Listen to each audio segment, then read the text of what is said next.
Muling namumukadkad ang City of Pines sa pagdiriwang ng Panagbanga Festival. Hataw ang performances at bidang mayabong nakasaysayan ng pista at ng Baguio City. Mula sa summer capital ng bansa, nakatutok live si Sandy Salvacio ng GMA Regional TV. Sandy.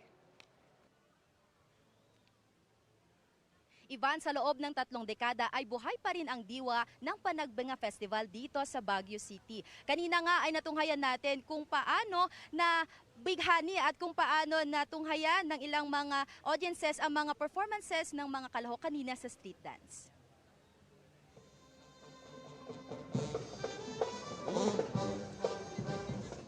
Baguio is blooming ngayong ika-30 anibersaryo ng Panagbanga Festival.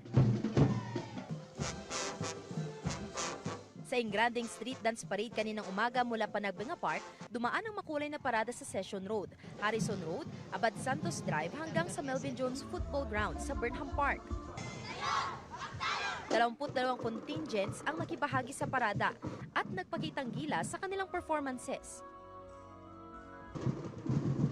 Pangunahing pandangal sa aktibidad si DPWH Secretary Vince Tizon.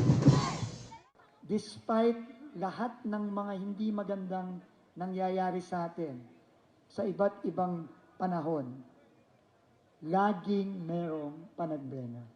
Laging merong panagbenga, ibig sabihin nun, tayong lahat ay laging babangon. Sa competition proper sa Melvin Jones Football Ground, todo hataw na ang mga kalahok. Tinigman ng araw kanina, hindi nagpatinag ang mga bata sa elementary level drum and lyre competition. Ipinakita rin sa Festival Dance Showcase na hindi palimot ang mga kinaugaliang kultura mula sa iba't ibang panig ng Luzon. Sa Panagbanga Eras naman ng Baguio Flower Festival Foundation Incorporated, inilahad ang katatagan at kasaysayan ng syudad.